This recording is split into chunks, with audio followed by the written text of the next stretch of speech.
The night was colder than usual, its chill seeping into the marrow of the bones.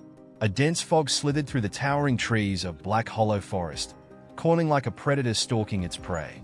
The faint light of the crescent moon barely pierced the suffocating darkness, leaving the narrow dirt path ahead bathed in shadows. At the heart of the forest stood an abandoned cabin, its rotting wood and shattered windows whispering tales of neglect. The door, barely hanging on its rusted hinges, swung gently with the breeze, creaking like a warning. It was said that anyone who ventured near this forsaken place would hear Asterisk the Scream Star, a sound so blood-curdling, so filled with despair, that it would freeze the soul in terror. Few had heard it and lived to tell the tale. Those who did spoke in trembling voices, their eyes hollow with fear. Kara, a skeptical journalist with a taste for the macabre, decided to investigate. She wasn't one to be swayed by local legends or ghost stories. She thrived on exposing the truth behind the myths that grip small, superstitious towns like Elmwick. Armed with a flashlight, a recording device, and a notebook, she ventured into Black Hollow Forest as the town clock struck midnight. Each step she took seemed to amplify the surrounding silence. The crunch of leaves beneath her boots a deafening sound in the oppressive stillness. The air smelled of damp earth and decay, and sometimes, an untraceable rustling would echo from the trees. She dismissed it as the wind, though her heart began to pound harder with each passing moment. Reaching the cabin, Kara hesitated. Despite her logical mind, an inexplicable unease clawed at her chest. She pushed the feeling aside and stepped onto the creaking porch, the wooden planks sagging under her weight. The flashlight beam swept across the door, revealing strange symbols etched into the wood, ancient runes she didn't recognize. They seemed to pulse faintly in the dark, as if alive.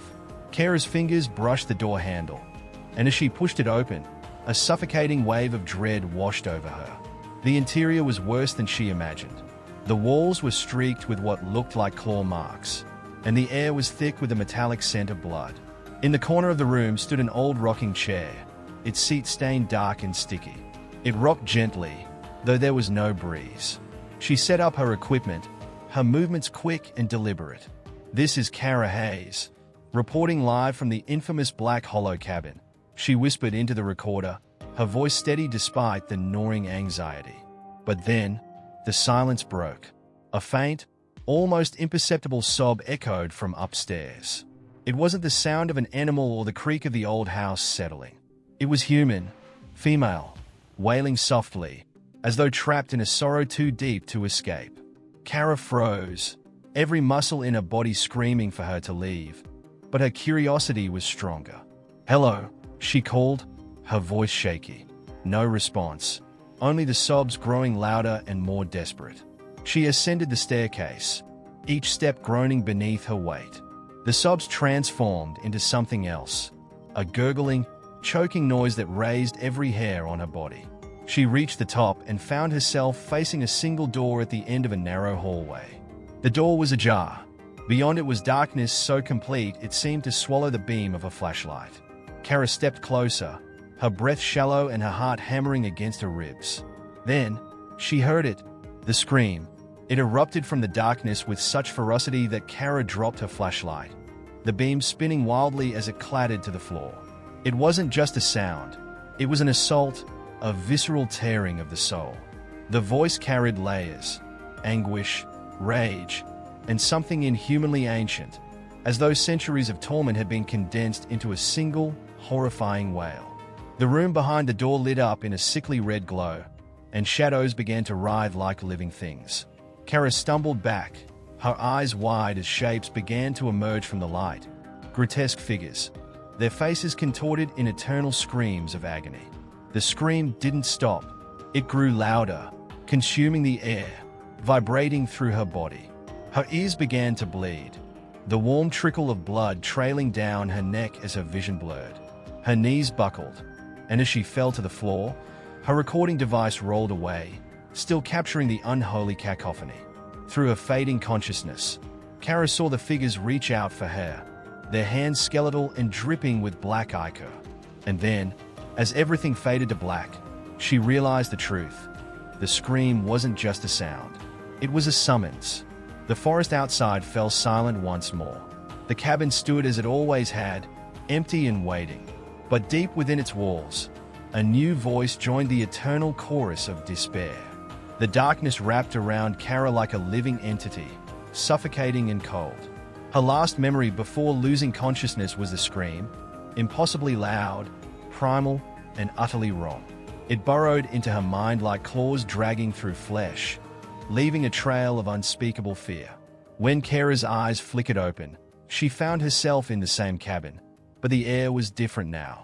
It was heavier, saturated with a pungent smell of decay and something metallic, blood. Her limbs felt like lead, and when she tried to move, her wrists burned. She looked down and saw them bound by thick, blackened ropes, the texture unnervingly organic, as if the cords were made of flesh. The room was dimly lit, the sickly red glow from earlier pulsating faintly from the walls. They weren't walls anymore. Not really. They were shifting, breathing, like the rib cage of some colossal beast. The claw mark she had noticed earlier now oozed a dark liquid that trickled down to the warped floorboards, pooling in unnatural patterns that seemed deliberate, almost ritualistic. Kara's recorder lay a few feet away, miraculously intact, though now covered in the same black ichor that seeped from the walls. The urge to reach for it was overwhelming, but she couldn't free her hands. "You shouldn't have come here." The voice was low and guttural, slithering out of the shadows like an unseen predator. Kara's head snapped toward the sound, her breath hitching. A figure emerged from the darkness, a man, or at least something that resembled one. His face was gaunt, the skin stretched tightly over his skull, and his eyes were hollow voids that seemed to drink in the dim light. "Who?" Kara's voice cracked, her throat dry and raw. "Who are you?" The figure tilted its head, a grotesque mimicry of curiosity. "Names mean nothing here. What matters is why you're here. Seeker. The word dripped with disdain, and Kara felt her stomach churn. She didn't respond, her mind racing for a way to escape. "You wanted the truth," the figure continued, stepping closer. With each step, its form seemed to distort, flickering between a skeletal human and something far worse, something with too many limbs and a mouth that stretched unnaturally wide. "Now you'll see it." The ropes binding Kara's wrists suddenly writhed and fell away, as if obeying an unseen command. She scrambled back, her body trembling. "I didn't mean.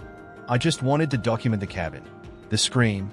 At the mention of the scream, the figure's face split into a hideous grin, revealing rows of jagged teeth that glistened like wet stone. "Ah, yes. The scream. It's not a sound. You know. It's a calling. A hunger. And you've answered it." The floor beneath Kara shifted, the warped boards parting to reveal a yawning void. From the depths came a chilling wind that carried whispers, soft, mournful, and filled with agony. She tried to back away, but the surrounding floor had become a living thing, the edges curling up like tendrils, herding her toward the abyss. "No, no, no," she stammered, her voice trembling. The figure laughed, a sound that made her skin crawl. "There is no escape. The scream chooses, and now it has chosen you." The void below began to glow, faint at first, then brighter, revealing countless faces writhing in torment, their mouths open in eternal screams. They reached upward, their hands ghostly and translucent, grasping at nothing. Kara's breath quickened as she recognized some of the faces, locals from Elmwick who had disappeared over the years. The figure leaned closer, its distorted form towering over her now. "You'll join them soon enough. But first, you'll scream. Suddenly, the cabin trembled violently, the walls buckling and groaning. A deafening roar echoed from the void, drowning out the whispers and filling the air with pure, raw rage. Kara clamped her hands over her ears, but it was useless.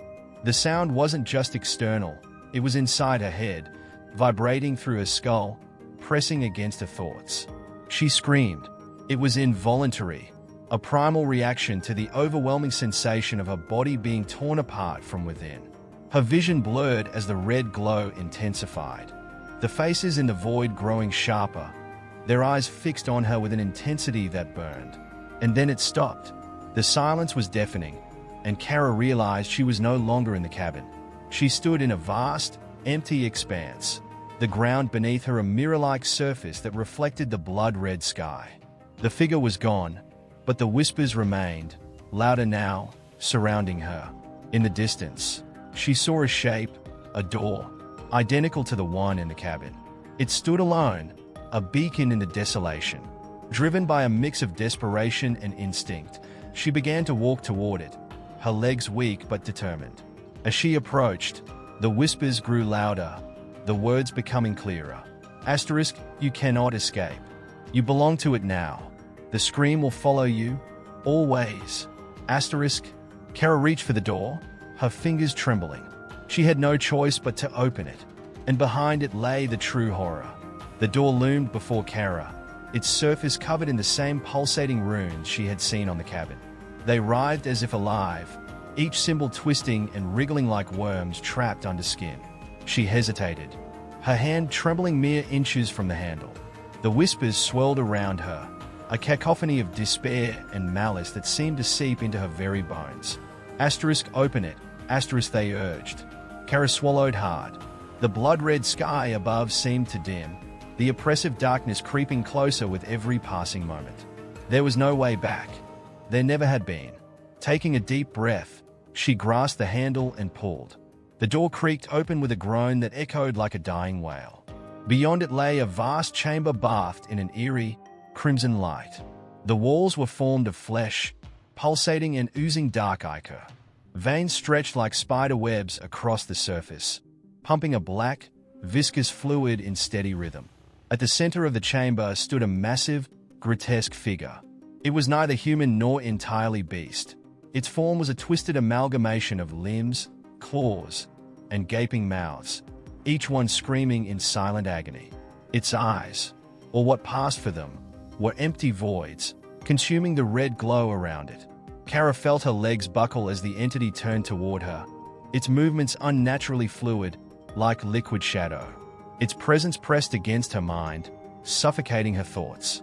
You've come to me, little seeker, the entity spoke, though its mouths didn't move.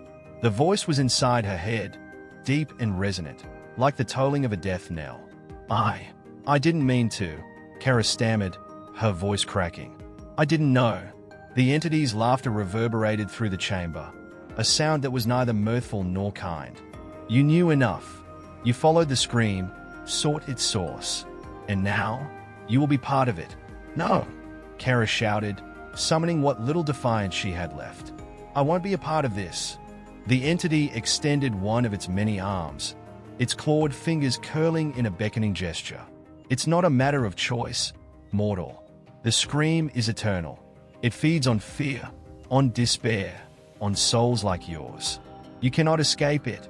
Suddenly, the ground beneath her shifted, turning soft and pliable. It began to sink, swallowing her feet as if the chamber itself were alive. She struggled, but the more she moved, the faster she was consumed. The whispers grew louder, a deafening chorus of overlapping voices. Faces began to emerge from the fleshy walls, their features twisted in anguish. Among them, Kara recognized familiar ones, people from her past, colleagues, friends, even strangers whose photos she'd seen in missing persons reports. Kara, one of them moaned, its voice distorted but unmistakable. It was her mother, who had died years ago. You shouldn't have come. Tears streamed down Kara's face as she thrashed against the consuming floor. No, this isn't real. You're not real. The entity loomed closer, its massive form towering over her. Its void-like eyes bore into her, and for a moment, everything else disappeared.